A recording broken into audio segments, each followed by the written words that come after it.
Yeah, yeah, yeah, yeah. Yeah, yeah, yeah, yeah, yeah, yeah, yeah. Okay. Mm, mm.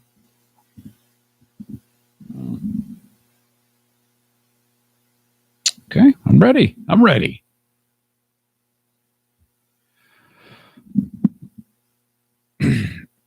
Gather round. Up with the sun. Uh-oh. I don't think this is exclusive to Patreon. Uh-oh. Shit. Well, I can't go back now. Damn it. Next time. Normally I do, but I must have wrong hit a button, fat fingered it. Oh well. Well, it's a freebie. What the hell, you know? I only like to do that every so often because Patreon is Patreon. No free rides. So that's like a mistake, and it'll wreck everything if I don't make this a free ride. All right, Paul. This one's a freebie for you, and keep that in mind, Paul. That if you get like $5 extra a month or $10 extra a month, you can sign up for this shit, and you'll have that much more fun. What do you say? All right, on your mark, get set, and let's see. Go.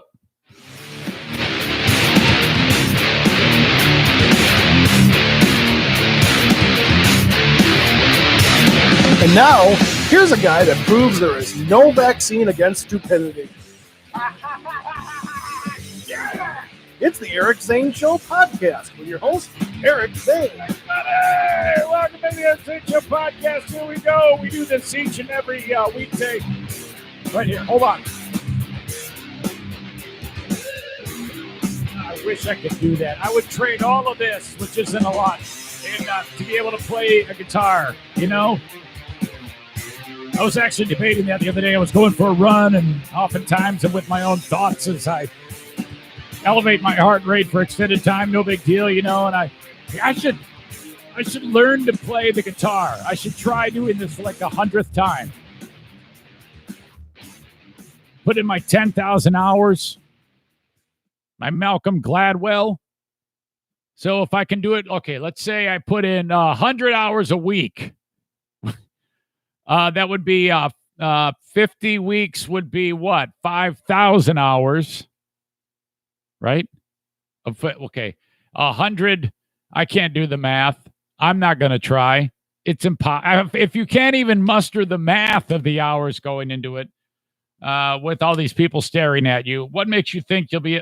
It's just a pipe dream. Can't I dream? Do you dream? Do you sit there and like speculate in your brain about what it would take to make your one dream come true? I wish I could play the guitar. Oh, God. I even have a guitar. I stole it from my old morning show. And I borrowed it and never gave it back. It's mine now. Then I went and bought an amplifier, and I tried, and then I gave up. I always give up. I don't know why. Certain things, I just lose interest. That's the ADD. No idea. Well, welcome in. This is a daily podcast, as you know, where we talk news, nonsense, and my personal adventures. Every day, of course, the free one, and then the additional bonus podcast is this. And this one is commercial free, so we kind of just let it fly. As it goes, it usually is finish up the freebie, tie loose ends, get something to eat, and then maybe another cup of coffee, prep for this show, and boom, right back at it. So I got pissed off, though. I saw an image that just made me mad, and it has to do with the growing number of idiots that are protesting the stay-at-home order. It's just so mind-boggling to think what has changed and what has happened in the past several weeks. And I want to stress that as much as I am loud and obnoxious about hating on people who don't follow the stay-at-home order and turn it into a political rally of butt-fuckery, I absolutely understand and feel bad for any small business that is faced with this. But it is a fact. It's happened before. Communities that are decimated by pandemics like the Spanish flu 102 years ago. they recover quicker when people follow the rules. And then it's okay to come out of your dwelling and then get back after it. It sucks less when you do it that way. But if you come back too early, Georgia, there's potential for an even bigger disaster, and that's going to make it take that much longer. So I don't buy any of the freedom, liberty, don't tread on me bullshit that is manifesting at these fucking rallies. And they are political rallies. They are not protests about going back to work. It's all these dumb shits trying to flex their weak muscles on something that is ridiculous. And this is coming from a guy who is going to vote red state, okay? You might think, that Zane, man, he's a lefty. Fucking lefty liberal. You're so full of shit. If you're new to this, do you dare poke the hornet's nest that is Eric, so I have to whip the shit out of you again, you dumb moron? The picture that comes to mind is the one that I just posted on Twitter. And by the way, I've been taking a beating over taking a stand on this shit. I've been having people left and right abandon ship saying Zane's a dumb shit. Fuck Zane. He's stupid. He's washed up. Every single fucking day I hear from you pieces of shit indicting me for doing what's right and is correct. So I posted a picture of some dickhead fucking biker asshole with his dad pants and New Balance whites and his dumb biker vest and his fucking, my day job, I flew a Huey. Shit like that. Hold on a second. Somebody's calling me. I'll call you later. I got to put the do not disturb on.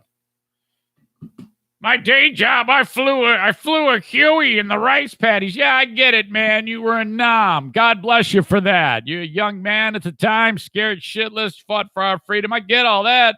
It ain't about this shit, man. This dick walks up to an ICU ass-kicking nurse. She looked to be about, 28, 29, lean and mean. She's in her scrubs with her mask at some place where these assholes are protesting. It was either Colorado or Arizona. I wrote it as Colorado, but I think it might have been Arizona. And this dickhead biker tries to intimidate her by walking up and staring her down. And she ain't having any of it, man. She's giving it right back to his ass. Look at that picture on Twitter. It's awesome. It's a great, great picture. I want it made into a painting of her staring right back at this fucking senior citizen biker costume twat. Oh, did I love that? Speaks volumes. Have you noticed that people in their masks are hotter with their masks on? If you're a not hot person and you're wearing a mask, you have better chance of being hot. I've noticed this in the grocery store. I'll be walking around and I'll see somebody. And as you know, I've talked about this. I talked about it in the free podcast today. Diana admitted it. Women love me. My women audience is growing exponentially. And it's not for my views on the world. It's because of my charm, my demeanor, and my good looks. She knows that. You all know that. If you don't believe it, you're just lying to yourself. But anyway, I noticed that when the women are ogling me, admire. I can see their beautiful eyes behind their, and then the mask is like from the nose down. And every woman is beautiful. I don't know what it is, man. I'm finding that I'm a huge fan of the eyes. Okay. Now, but I can see them smiling under the mask too when they see me. It's not because I'm some kind of ghoulish freak. It's because they're seriously enamored with me. I don't know what my problem is today about that. All right. By the way, I saw somebody posted on the free podcast. Hey, what is the name of that from that heating and cooling place that Zane advertises? This is a perfect example of why advertising is advertising, why you have to constantly be feeding the machine. Because though I talk about it all the time, for most people, it goes in one ear and out the other. That's why if you're advertising, you can't be weak about it. You got to go for it and talk about it a lot.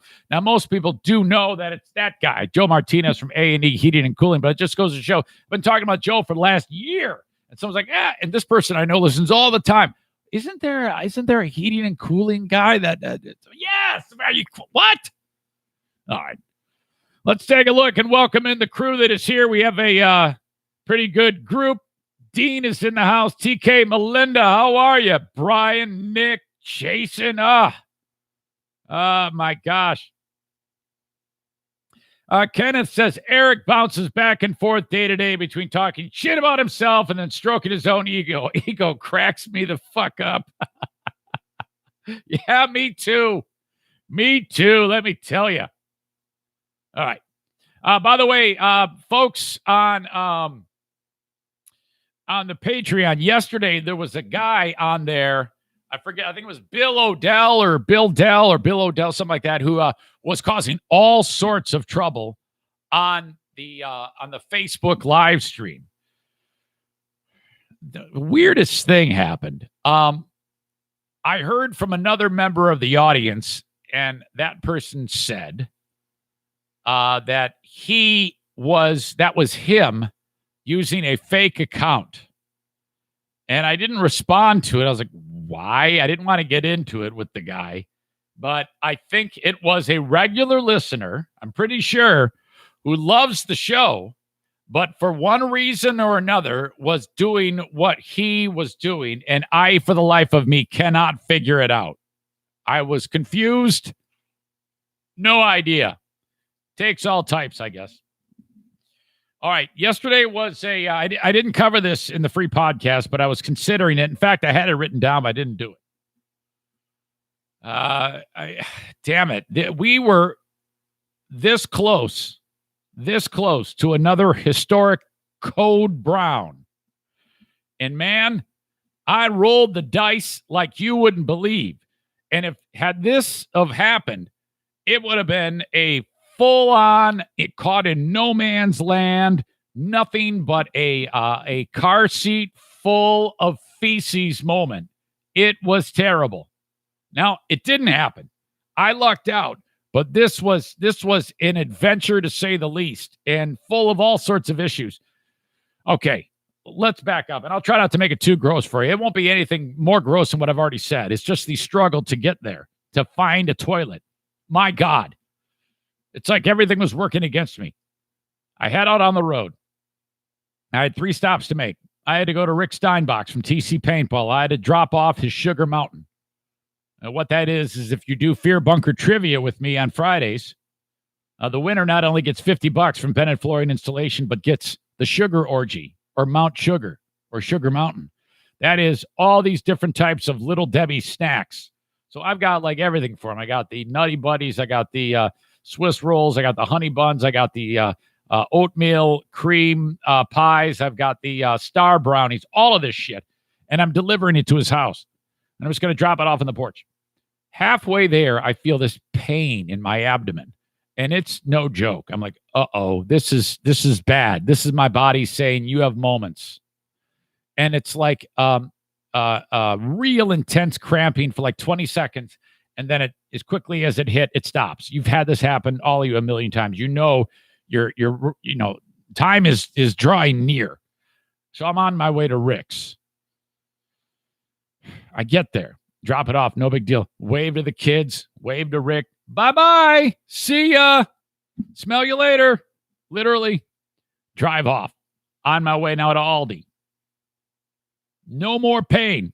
I'm in the clear. It was just a minor passing. It was a little blip on the radar, no big deal. I'm going to be fine. But I can tell I still have to use the boys' room.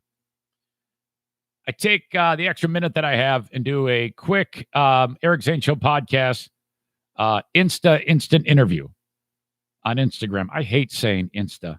I'll just say an Instagram instant interview. I did that on Instagram. So I was feeling no pain. Get out of the car. As I get out of the car and start walking towards Aldi, I don't know if it was going from seated to standing, but in a second, I went from DEFCON 0 to DEFCON 8. So I'm like, ooh, boy. Now, I'll tell you what, I'll give it a 6.5.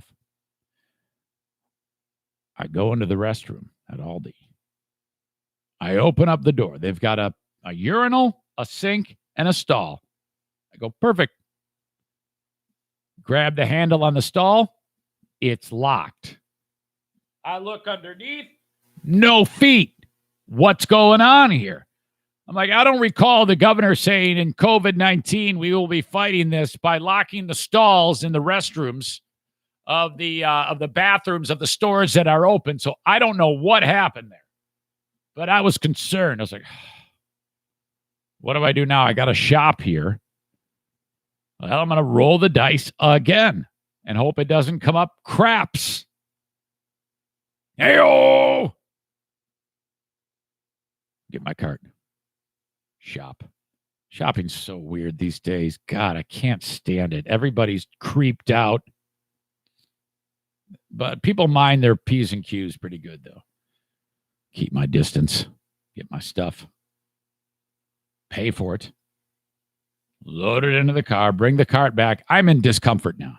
I'm struggling. I'm at about an 8 now.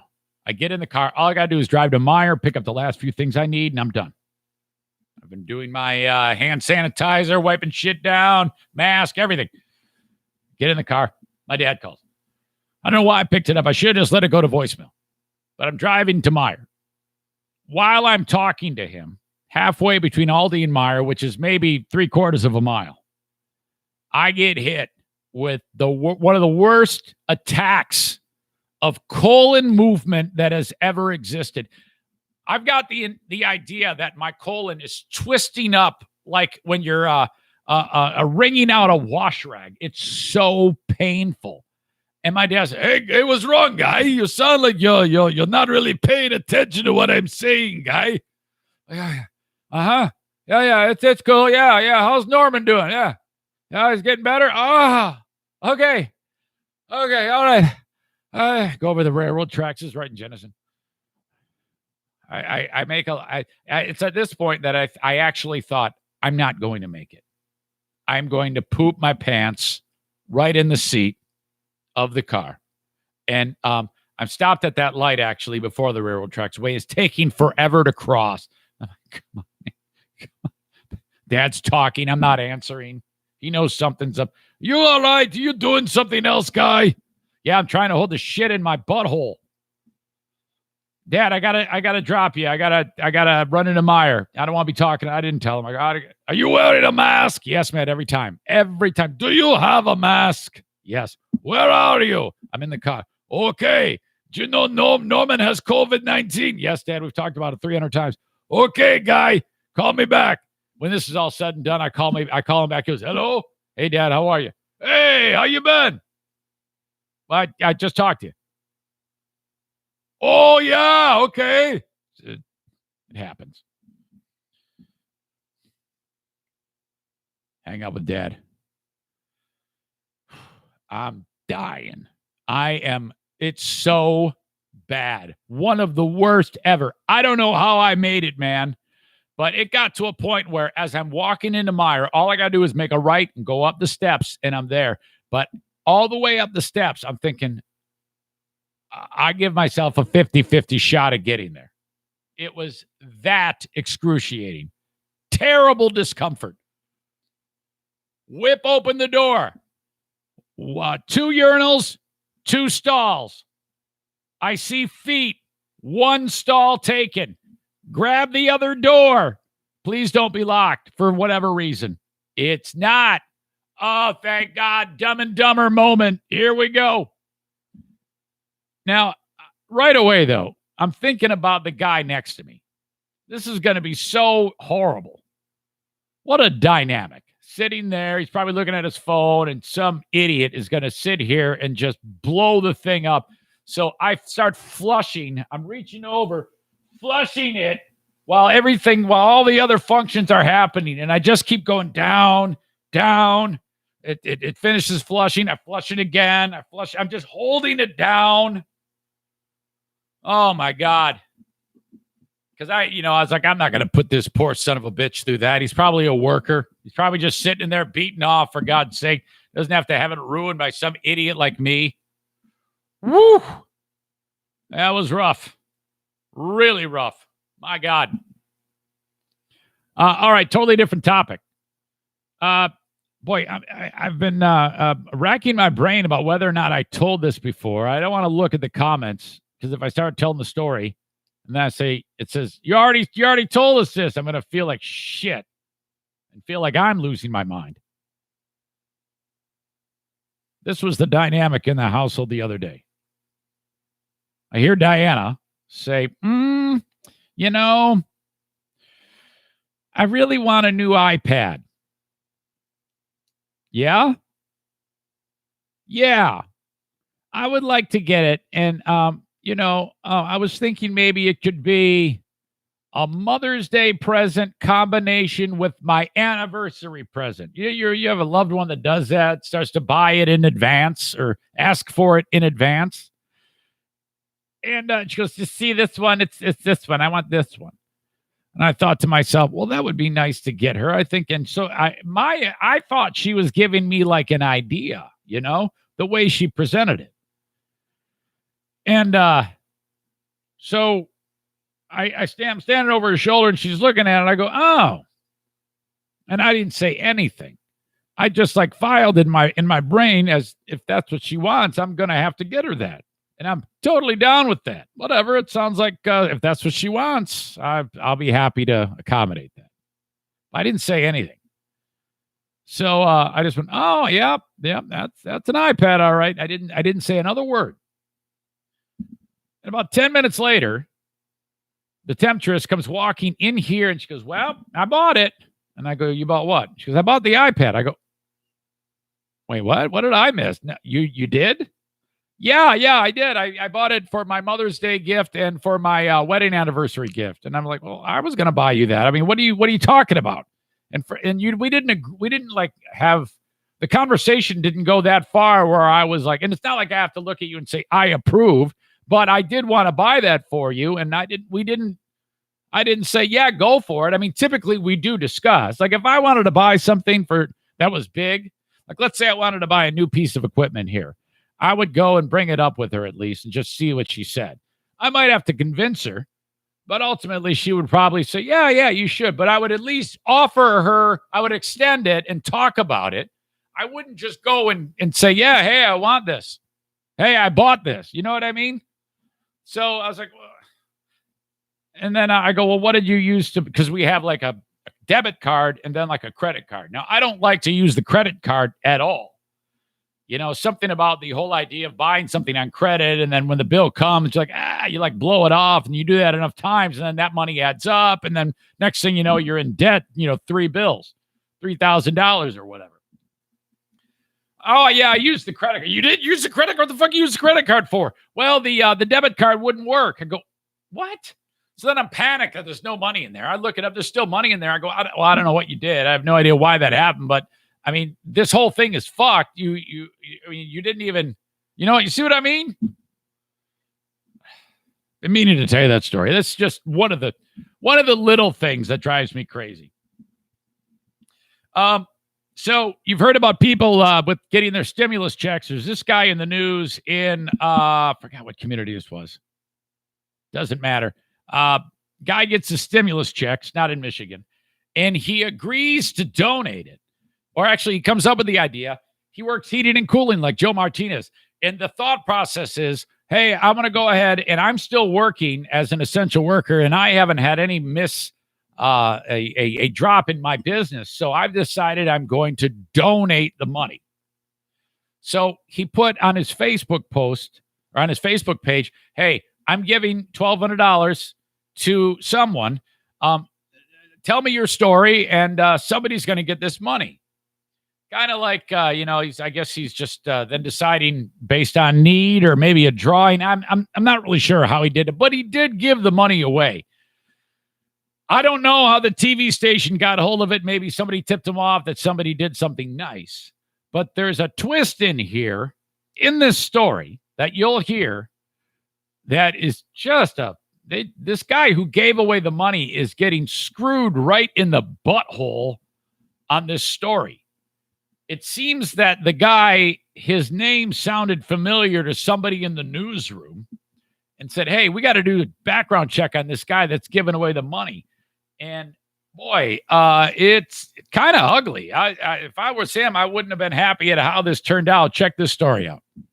Well, as the takes hit after hit from coronavirus, a Chesapeake man is paying it forward. He's donating his entire $1,200 stimulus check. 10 of your side's Kayla Gaskin shares his story. Well, Cameron Crockett of Chesapeake says others need the money right now much more than he does. As an HVAC technician, Cameron Crockett's work is considered essential. So as millions of Americans lose their jobs because of shutdowns, he still goes into work every day, which is why when he received his federal stimulus check last week, he decided to donate all of it. So I felt like it would have been selfish of me to hold on to that money for whatever purpose when I have friends out there who are truly struggling. He posted to Facebook asking people to write to him if they were unemployed due to the coronavirus. 50 people submitted names. The randomly selected winner was Ari Siegler, who lost his job as a bartender and is struggling to take care of a young daughter. And he was basically at a point where he was at a breaking point. You know, he didn't have any savings left and he's faced with bills. He's got a young daughter he needs to take care of. If the name Cameron Crockett sounds familiar, he was at the center of an involuntary manslaughter case we covered extensively years ago. Crockett was convicted, served 8 years behind bars, but still maintains his innocence. The experience, though, forever shaped his perspective on life. No matter what your circumstances may be, it taught me that there's always somebody else out there whose circumstances are worse than yours. All right, you just heard a guy get raped in the butthole by a news reporter.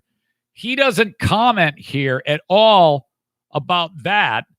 They just hunted the story down and added that to this element, the story alone, but they had to go ahead and dig this out and then present it as part of the story, which is bullshit. No good deed goes unpunished, right? Oh my God.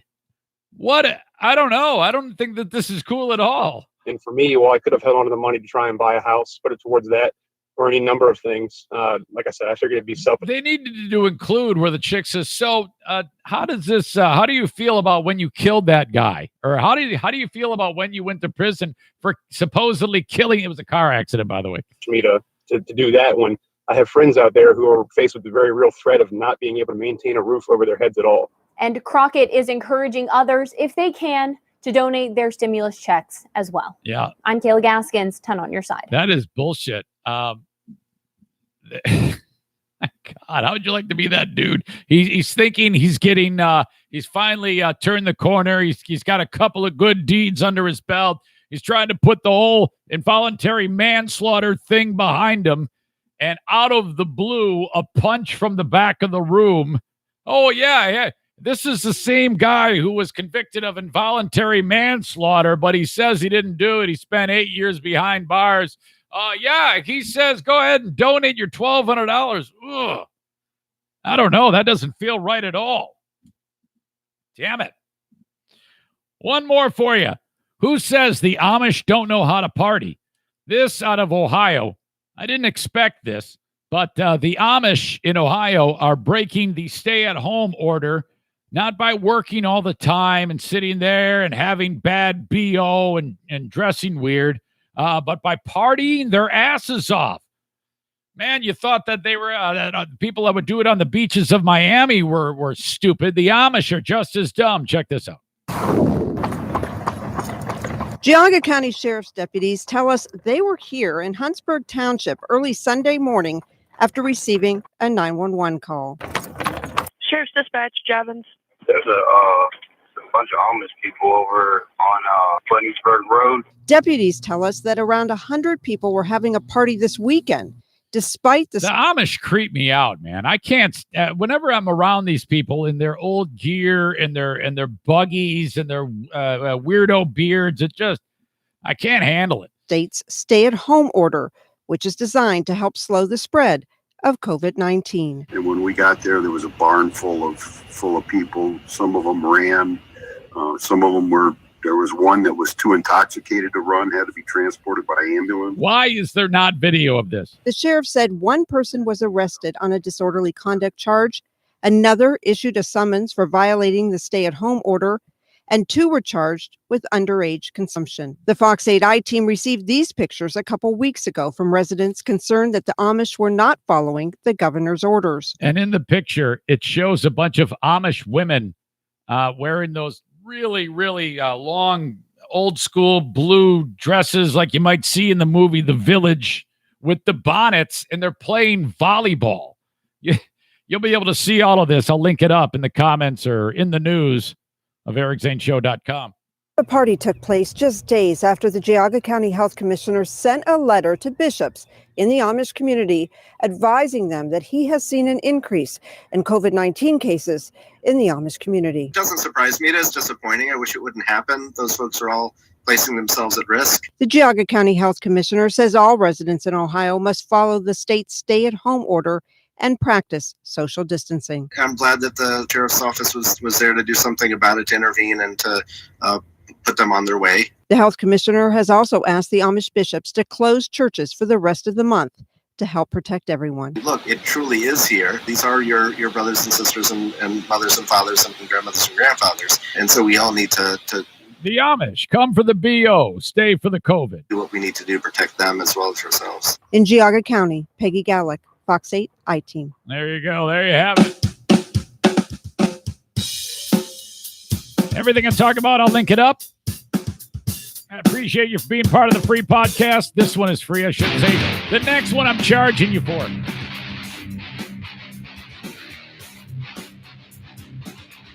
I appreciate you being here. Thanks so much. We'll talk to you down the road.